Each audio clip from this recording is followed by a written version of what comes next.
गांव के एक छोटे से घर में राजकुमार, उसकी पत्नी सीमा और उनकी प्यारी बेटी पिंकी रहते थे। राजकुमार मेहनत मजदूरी करता था और सीमा घर का काम संभालती थी। वो लोग बहुत गरीब थे। सुबह का समय था और सीमा चूल्हे पर रोटियां बना रही थी और राजकुमार रोटियां खाते हुए तैयार हो रहा था। ए जी, आज जल्दी लौटना, आज पिंकी की तबीयत सही नहीं है। हाँ सीमा, मैं जल्दी आने की कोशिश करूंगा। राजकुमार ने अपना झोला उठाया और दरवाजे की तरफ बढ़ गया। जैसे ही उसने घर से कदम बाहर रखा, पिंकी ने धीरे से कहा, पापा जल्दी आना। हाँ बेटा, मैं जल्दी आऊंगा, तू फिक्र मत कर। राजकुमार पिंकी को दिलासा देकर काम पर चला गया।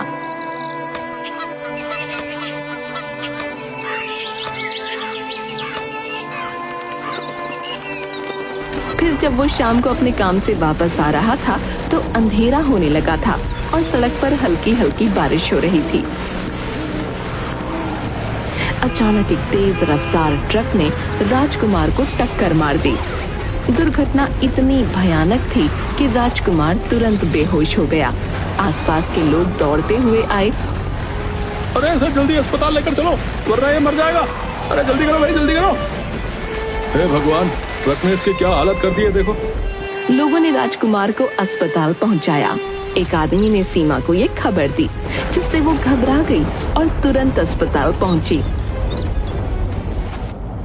डॉक्टर साहब, मेरे पति कैसे हैं? आपके पति के दोनों पैर काटने पड़े हैं। हालत नाजुक है, लेकिन हम पूरी कोशिश कर रहे हैं। ये सुनकर सीमा के पैरों तले जमीन खिसक गई और उसकी आंखों में आंसू आ गए। उसको कुछ समझ नहीं आ रहा था कि आखिर वो करे तो क्या करे। अगले दिन राजकुमार को होश आया। मेरे पैर, सीमा, सीमा मेरे पैर, सीमा मेरे पैर। आप घबराइए मत, मैं हूँ आपके साथ। नहीं सीमा, अब सब खत्म हो चुका है। आप कैसी बातें कर रहे हैं? मैं आपके साथ हूँ, पिंकी है, कुछ खत्म नहीं हुआ है। आप शांत हो जाइए। अब मैं कुछ नहीं कर पाऊंगा, मेरे पैर कट चुके हैं। इससे अच्छा तो मैं मर ही जाता। भगवान पर भरोसा रखिए, सब ठीक हो जाएगा। बुरा समय आता है तो अच्छा भी आता है। हमारा अच्छा समय जरूर आएगा। लेकिन मैं तो बेकार हो गया हूँ ना, मेरा भला क्या अच्छा समय आएगा। सीमा बहुत देर तक राजकुमार को समझाती रही। राजकुमार पूरी तरह से हार मान चुका था और सारी उम्मीदें खो बैठा था। लेकिन फिर सीमा उसे पिंकी का वास्ता देकर समझाती है तो वो कुछ शांत हो जाता है। फिर सीमा जैसे तैसे उसे घर वापस लेकर आती है।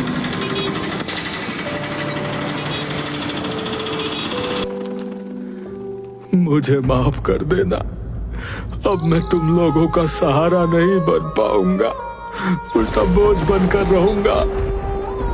क्या मैं जब छोटी थी तो आप पर बोझ थी? नहीं बेटा, तू कैसी बात कर रही है? क्या मैं जब बीमार पड़ती हूँ तो आप पर बोझ होती हूँ? नहीं बेटा, तू किसी भी हाल में मुझ पर बोझ नहीं हो सकती। तू मेरी प्यारी बेटी है। तो फिर आप हम पर बोझ कैसे हो सकते हो? आप भी तो मेरे पापा हो ना, और माँ के पति। देखा, हमारी बच्ची कितनी समझदार हो गई है। अब फालतू में इतनी फिक्र कर रहे हो। राजकुमार और तेज रोने लगता है और पिंकी को गले लगा लेता है। वहीं सीमा ने राजकुमार के इलाज में सारे पैसे लगा दिए थे, तो अब उनके पास कुछ बाकी नहीं था। यहाँ तक कि खाने को भी कुछ न था। वो बाहर निकलती है और लोगों से खाने को मांगती है।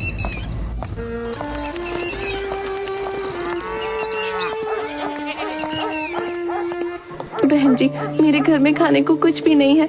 मेरे पति का एक्सीडेंट हो गया था, मुझे कुछ खाने को दे दो। अरे मेरे पास कुछ नहीं है, आगे बढ़ो। मेरे पास तो आना भी मत, आगे बढ़ो आगे। लोगों ने उसे ऐसे दुत्कार दिया जैसे वो कोई फैलने वाली बीमारी के लिए उनकी तरफ बढ़ रही हो। कोई भी मेरी मदद नहीं कर रहा, अब मैं क्या करूं? अपने पति और बच्ची को क्या खिलाऊं? हे भगवान, मुझे कोई रास्ता दिखा। तभी उसकी नजर अपने हाथ की अंगूठी पर जाती है। गहनों के नाम पर आखिरी यही अंगूठी बची है, इसको भी बेच ही देती हूँ। जब जिंदगी ही नहीं रहेगी तो सोने का क्या करूंगी? सीमा अपनी सोने की अंगूठी बेच देती है और उन लोगों के लिए राजमा चावल लेकर आती है।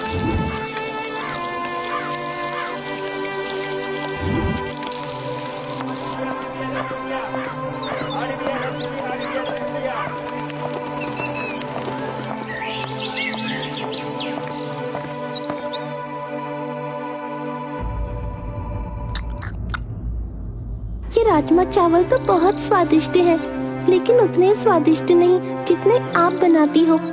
आपके हाथ की बात ही अलग है। सीमा, पिंकी कुछ कह रही है। माफ करना, मैं किसी सोच में डूबी हुई थी। सोच रही थी कि पैसे कमाने के लिए अब मुझे क्या करना चाहिए। आप राजमा चावल ही क्यों नहीं बेचना शुरू करती? इससे तो बहुत अच्छा खाना बनाती हो आप। सीमा को पिंकी का आइडिया अच्छा लगा। अंगूठी बेचकर आए पैसों से ही वो एक ठेला खरीदती है और राजमा चावल बेचना शुरू कर देती है। लेकिन पहले दिन उसके राजमा चावल कोई नहीं खरीदता।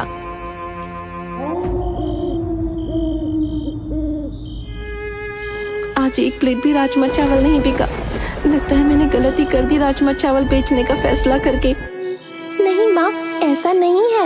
आप चिंता मत करो, मैं आपको एक आइडिया देती हूँ। क्या आइडिया बेटा? आप शुरुआत में राजमा चावल सिर्फ 10 रुपए की प्लेट में बेचो। इससे लोग आकर्षित होकर जरूर खरीदेंगे। लेकिन 10 रुपए में क्या फायदा होगा? फायदा ये होगा कि लोगों को जब आपके राजमा चावल का स्वाद मिलेगा तो वो उसके दीवाने हो जाएंगे, फिर वो बार बार आएंगे। शुरुआत में ग्राहक बनाना ज्यादा जरूरी होता है। मेरी बच्ची कितनी समझदार है। सही कहा तूने, ये तो मैंने कभी सोचा ही नहीं। तो चलो बेटा, कल से हम 10 रुपए की प्लेट में राजमा चावल बेचेंगे। हाँ माँ, भगवान ने चाहा तो देखना सब ठीक हो जाएगा। अगले दिन सीमा 10 रुपए के राजमा चावल बेचने लगती है। लोग आकर्षित होकर उसके ठेले पर आते हैं और खरीदने लगते हैं।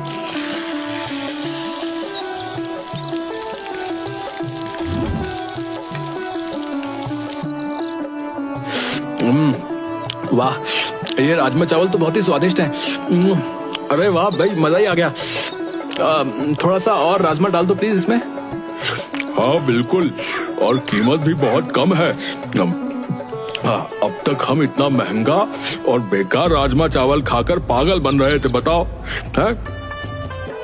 हाँ, ये इतना स्वादिष्ट है कि इसके तो मैं 100 रुपए भी दे सकता हूँ। धन्यवाद, आप लोगों का प्यार ही मेरी ताकत है। धीरे धीरे सीमा का ठेला मशहूर हो जाता है और उसके राजमा चावल बिकने लगते हैं। लोग उसकी तारीफ करने लगते हैं और सीमा को एक उम्मीद की किरण दिखाई देती है। इस बीच सीमा ने अपने ठेले पर एक बोर्ड लगा दिया जिस पर लिखा था कि गरीबों के लिए ये प्लेट 10 रुपए की है। अमीर अपनी मर्जी से दे सकते हैं और जिनके पास कुछ नहीं है वो फ्री में खा सकते हैं। माँ, आपने ये बहुत अच्छा किया। इससे हमारा भी फायदा होगा और गरीबों का भी। बेटा, मैं तो बस इतना चाहती हूँ कि कभी कोई भूखा ना सोए। कुछ समय बाद शहर के लोग गांव घूमने आते हैं। वो भी सीमा के ठेले पर रुकते हैं और उसके राजमा चावल की तारीफ करने लगते हैं। वाह, अरे वाह भाई, मजा ही आ गया। ये राजमा चावल तो सच में लाजवाब है। हाँ, और यहाँ के देसी स्वाद का तो जवाब ही नहीं है ना?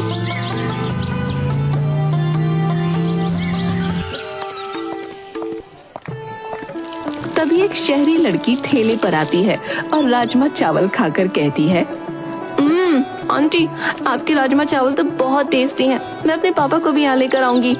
धन्यवाद बेटी, तुम्हारा स्वागत है। तुम अपने पापा को भी लेकर आना। हाँ, उन्हें राजमा चावल ना बहुत पसंद है। और आपके हाथ के राजमा चावल खाकर तो वो दीवाने ही हो जाएंगे। हाँ। लड़की की बातें सुनकर सीमा का मन उत्साह से भर जाता है। उसे महसूस होता है कि उसकी मेहनत रंग ला रही है और वो सही राह पर है। उसकी छोटी सी दुकान अब लोगों के दिलों में अपनी जगह बना रही है। ये सीमा तो बहुत तेजी से तरक्की कर रही है, मुझे कुछ करना होगा इसका। क्या तले मालिक? अफवाह फैलाओ कि सीमा खाने में मिलावट करती है। राजीव अफवाह फैलाने की कोशिश करता है, लेकिन लोगों को उस पर विश्वास नहीं होता। मैंने सीमा के राजमा चावल खाए हैं, वो बिल्कुल शुद्ध और स्वादिष्ट है। लोगों का विश्वास बरकरार रहता है और सीमा की दुकान पर भीड़ बढ़ती जाती है। इससे राजीव को और ज्यादा गुस्सा आ जाता है और वो सीमा की दुकान बंद कराने के नए नए पैंतरे सोचने लगता है। तो क्या होता मालिक? मैंने एक नकली फूड ऑफिसर बुलाया है, वही जो खाने में मिलावट की जांच परख करते हैं। वो आकर जब ये बात कहेगा तो सब लोग मान लेंगे।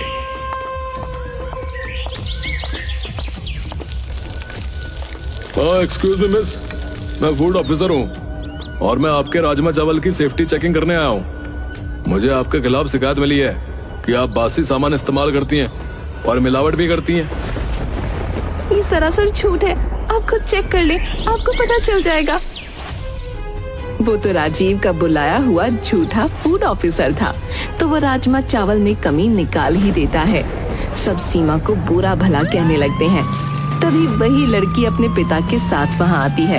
उसके पिता डिस्ट्रिक्ट मजिस्ट्रेट डीएम होते हैं। पापा, यही है वो जिनके राजमा चावल की मैंने आपसे तारीफ की थी। अच्छा, चलो चलते हैं। डीएम सीमा के ठेले पर पहुंचते हैं और उन्हें पूरा मुद्दा पता चलता है। तब वो कहते हैं, आप फूड ऑफिसर हैं, अपनी आईडी दिखाइए। मेरे पास अभी आईडी नहीं है। आईडी नहीं है मतलब तुम नकली फूड ऑफिसर बनकर आए हो। इसे गिरफ्तार कर लो। लेकिन इसमें सिर्फ मेरी गलती नहीं है। राजीव ने मुझे यहाँ भेजा था, वही चाहता था कि सीमा की दुकान बंद हो जाए। राजीव का नाम सुनकर डीएम और भी सख्त हो जाते हैं। वो पुलिस कर्मियों को आदेश देते हैं, राजीव को भी तुरंत गिरफ्तार करो और इसकी पूरी जांच करो। नहीं, मुझे माफ कर दो साहब, मुझे माफ कर दो। तुम किसी की जिंदगी बर्बाद करने चले थे और अब माफी मांग रहे हो। राजीव को भी गिरफ्तार कर लिया जाता है। सीमा की सच्चाई जानकर लोग उसकी तारीफ करते हैं और माफी भी मांगते हैं। हमें माफ कर दो सीमा, हम गलतफहमी में आ गए थे। हाँ, हम जानते थे कि तुमने कभी मिलावट नहीं की होगी। सीमा की आंखों में आंसू आ जाते हैं, लेकिन ये आंसू खुशी के थे। उसे विश्वास था कि ईमानदारी और मेहनत का फल हमेशा मीठा होता है। फिर वो डीएम और उनकी बेटी को राजमा चावल खिलाती है।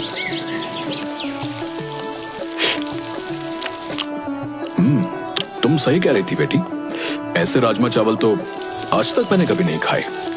और वो पगला नकली फूड ऑफिसर कह रहा था कि इसमें मिलावट है। इसीलिए तो मैं आपको यहाँ लेकर आई हूँ पापा। आपको नहीं लगता कि ऐसे राजमा चावल हमारे शहर में बिकने चाहिए? हाँ बिल्कुल। और सबसे अच्छी बात तो इनकी ये है कि ये गरीबों को सिर्फ 10 रुपए में राजमा चावल खिलाती है।